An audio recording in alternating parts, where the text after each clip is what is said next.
Oke bolo, lanjut ya bolo, lanjut di unit Supra X 100. Yang pertama, pengapian tidak stabil ya. Pengapian tidak stabil ketika output CDI tak koneksikan langsung ke masa, langsung keluar api. Itu kondisi belum tak engkol atau tak double starter ya. Nah, fix masalah di bagian jalur perkabelan jalur input ke bagian CDI, tapi ini sudah, mesin sudah nyala, tadi sudah tak nyalakan. Intinya pengapian sudah clear, mesin sudah bunyi, saya sudah tahu karakter mesinnya halus di mesin bagian tengah karena saya fokus membongkar di bagian piston. Nah, intinya mas, unit ini mas, datang ke sini dengan kondisi mesin mati. Nah, yang kedua itu di bagian busi itu basah oli, terus bagian knalpot juga asap putih menurut keterangan konsumen. Nah, sebelumnya itu sudah dilakukan penggantian pada bagian koil baru, terus CDI sudah dirubah menjadi CDI DC atau pakai CDI Shogun, tapi masalah belum terselesaikan. Motor ini masih mogok-mogok terus. Itu mas, yang pertama memang mungkin salah pada bagian instalasi atau input di bagian kelistrikan. Nah, tujuanku mas, mesin tak bunyi ke untuk menghindari hal-hal yang tidak diinginkan. Aku pengen ngerti sejati ini karakter motor ini kasar atau enggak pada bagian tengah, karena saya fokus di bagian depan. Takutnya mas, ketika saya enggak paham karakter bagian tengah, tak bongkar bral. Ketika tak ganti bagian piston kok sini kasar, terus nanti yang punya komplain, mas kok kasar bagian tengah. Duh, lah tadi gimana pak? Oh, kemarin halus kok masuk. Nah, kesalahan kita enggak membunyikan mesin terlebih dahulu, kecuali belah total mas, kondisi mati unit dalam ketika belah total tidak masalah mas, tanpa on engine. Kalau belah total kan penggantian di bagian tengah semua, baik lakar keras misalkan stang piston lain sebagainya. Kalau ini kan fokus di bagian sini, karena unit ini mas ini punya tetangga sendiri mas, nggak jauh lah. Intinya sudah dilakukan perbaikan di bengkel mas. Di bengkel mana mas? Ya di daerah saya mas, saya tidak akan menyebutkan. Intinya dilakukan penggantian koil, kemudian CDI masalah tidak terselesaikan, kemudian yang punya itu kan konsultasi, mas mungkin pistonnya oke pak, tak cek dulu pak. Kalau busi basah itu dua kemungkinan, antara kompresi pada bagian piston sama klep dan seal klep itu mengalami kebocoran. Oke, langsung saja ke poin inti. Untuk bagian-bagian nanti tak skip biar durasinya tidak terlalu panjang.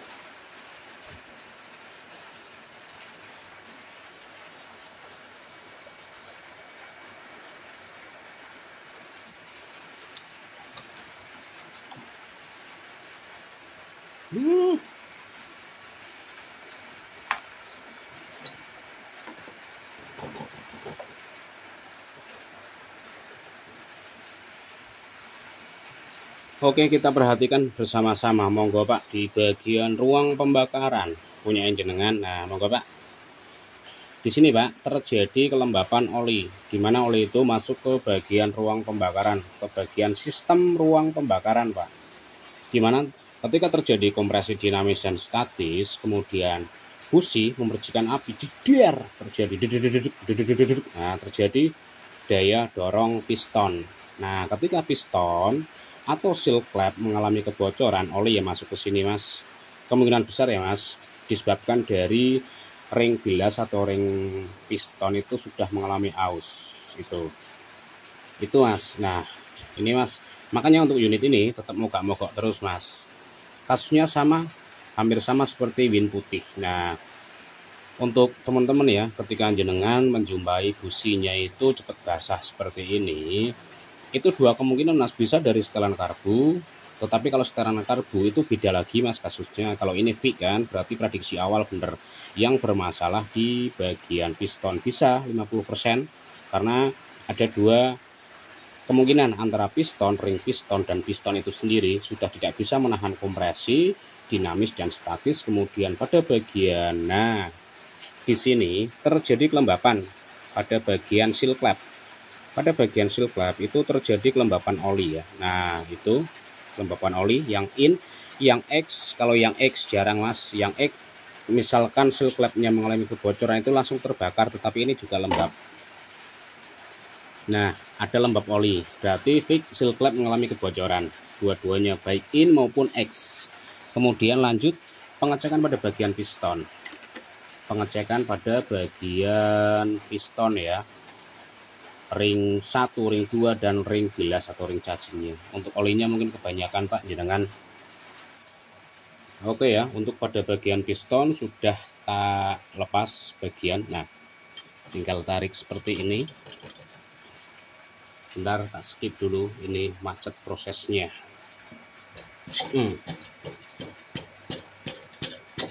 Yes. Monggo Pak, dilihat atau dipresani ya Pak, dalam bahasa Jawa, dalam bahasa kami dipresani itu ya dilihat. Ih, kotor banget. Bentar, tak lap dulu Pak, untuk melihat pada bagian dinding silinder.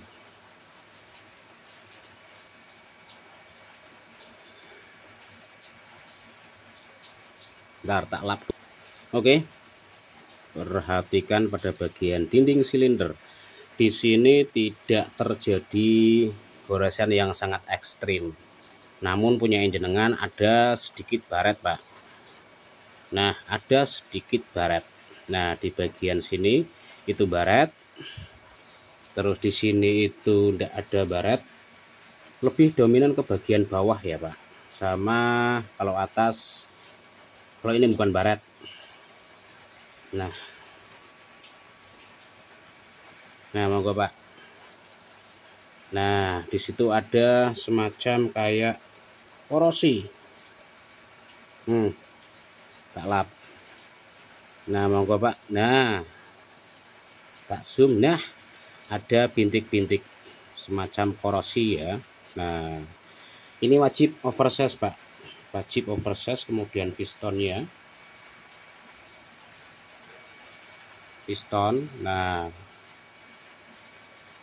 piston sih ndak baret Pak, cuman bagian ring bilasnya coba nanti tak bongkar lagi lebih detail. Tak lepas dulu. Oke, piston tak lepas, tak ambil. Nah monggo perhatikan Mas.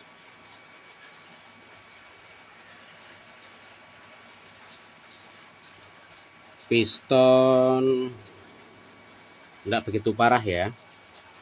Kalau piston enggak begitu parah. Nah cuman di bagian ring bilasnya atau ring cacingnya ini sudah tidak bisa mengembang, jadi otomatis oli masuk ke bagian sini melalui sela-sela sini Mas. Nah karena kalau yang bagus itu ini bisa diputer. Tak lepas dulu satu persatu. Ring kompresi 1 tak lepas, ring kompresi 2 juga tak lepas, untuk memperlihatkan. Oh keras banget.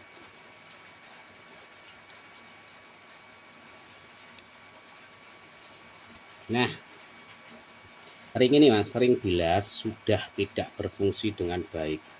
Nah di sini ada goresan sedikit, tapi tidak begitu parah. Nah ini loh, ring bilas ini sudah tidak berfungsi dengan baik, alias macet. Nah ring bilas atau ring cacing fungsinya untuk menahan oli. Oli masuk dari sela-sela tengah sini, dihalang oleh ring bilas ini, ring tipis.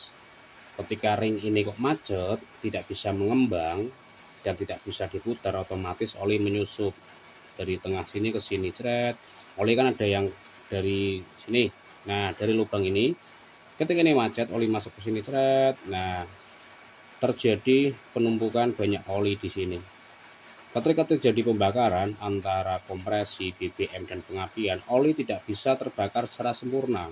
Otomatis terjadi penumpukan kerak seperti ini. Gitu. Ini disebabkan dari ring bilas. Mau ganti piston set boleh, ganti ringnya saja boleh, tetapi saya tidak menjamin awet untuk jangka panjang durability. Mending jenengan ganti piston set baru ya, naik oversize lebih besar 0,25 daripada ini, kemudian kolter Pak, seperti itu. Alangkah baiknya saran saya seperti itu. Mungkin sekilas ya ini, oh itu bisa diganti ring saja, silahkan, tetapi saya tidak mau nanggung resiko. Itu kalau saya lebih baik naik oversize 0,25 daripada harus ganti misalkan ring saja. Toh jasanya tetap sama, mungkin harga ring ya kisaran 100.000 kurang lebih, 100.000 bisa kurang atau bisa lebih, tetapi ya kurang lebih 100.000. Tapi jenengan durability-nya Pak tidak menjamin. Saran terbaik mending jenengan ganti piston, naik lebih besar 0,25 atau 0,50, 0,25 sudah bagus Pak, karena ini baratnya tidak terlalu parah. Kemudian kolter, tak jamin jangka panjang motorin jenengan awet, seperti itu. Untuk oversize-nya nanti tak cek. Ini untuk pistonnya masih original AHM, ya, dengan kode di sini VIM 10 VIM. Kemudian untuk bentuk teksturnya dan finishingnya, kalau yang AHM VIM itu bagus Mas. Biasanya ada yang VIM saja, AHM yang abal-abal ya, di sini tipis, kemudian kurang rapi, dan finishingnya itu kadang terlalu kasar, seperti itu. Kemudian nanti cek juga di bagian klep dan bos klep Pak.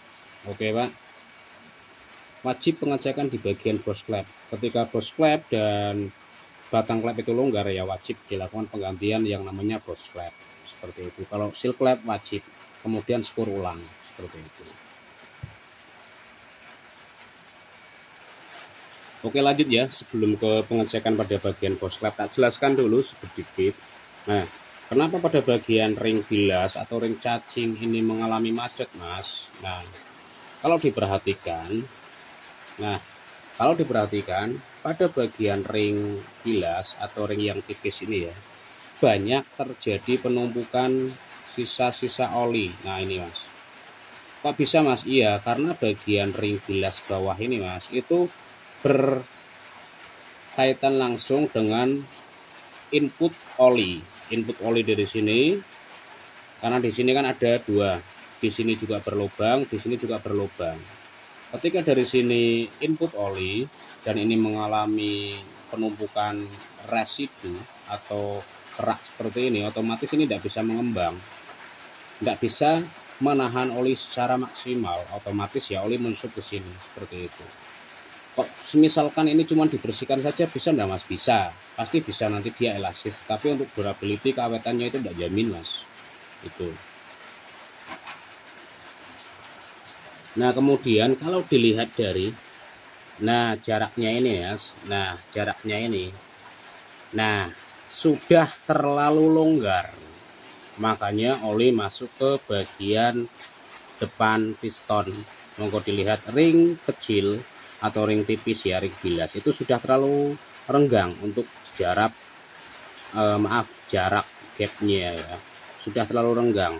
Kemudian ring kompresi biasanya juga demikian. Bentar, tak masukkan dulu. Kemudian pakai piston seperti ini. Nah, kalau ring kompresi 1 masih ada toleransi, cuman bermasalah berarti di bagian ring bilasnya. Itu. Mau ganti ring saja silahkan, tetapi untuk durability keawetannya saya tidak jamin. Oke, lanjut ya. Setelah tak cek, ini dalam kondisi bebas ya, nokon bebas dalam kondisi TMA, dimana di bagian flap X itu longgar, tetapi bagian in itu terlalu kencang. Ini juga yang menyebabkan salah satu kompresi dinamis dan statis, lebihnya kompresi dinamis mengalami kebocoran. Kalau tak cek langsung dengan BBM ya, pasti bocor di bagian flap in, karena flapnya itu terlalu kencang, padahal ini posisi sudah free atau bagian TMA top mati atas. Loh, enggak bocor malahan, sekti banget, padahal kencang banget flapnya.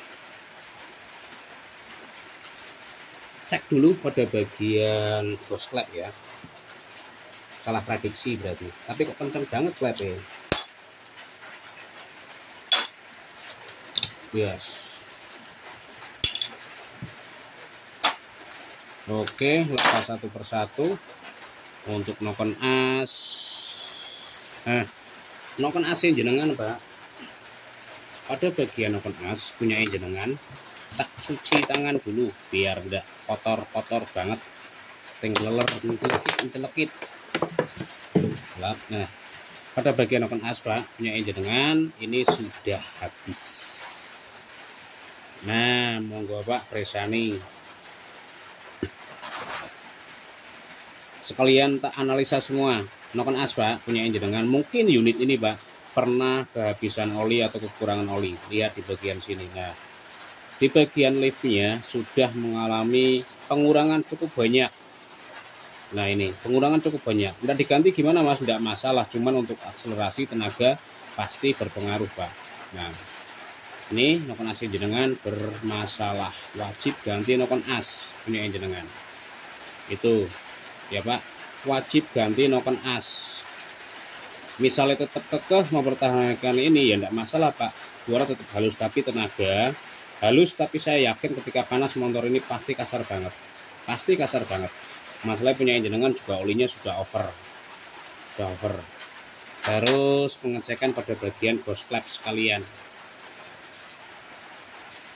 Oke, pengecekan pada bagian ghost clap.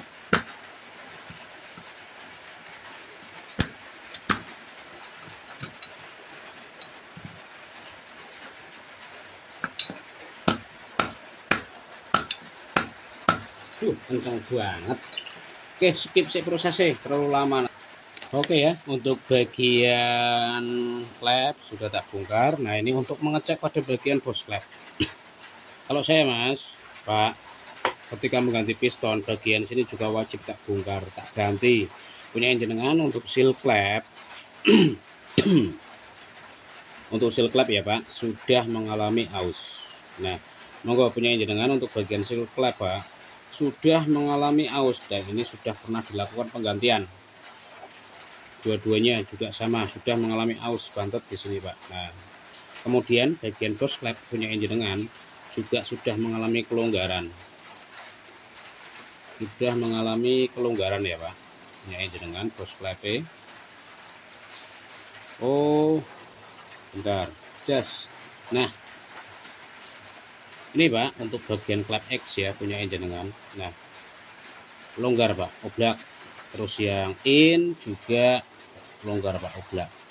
Nah, wajib dilakukan penggantian ghost clap. Nah, mungkin seperti itu Pak informasi sementara yang saya analisa, yang saya amati untuk kerusakan unit Supra jenengan.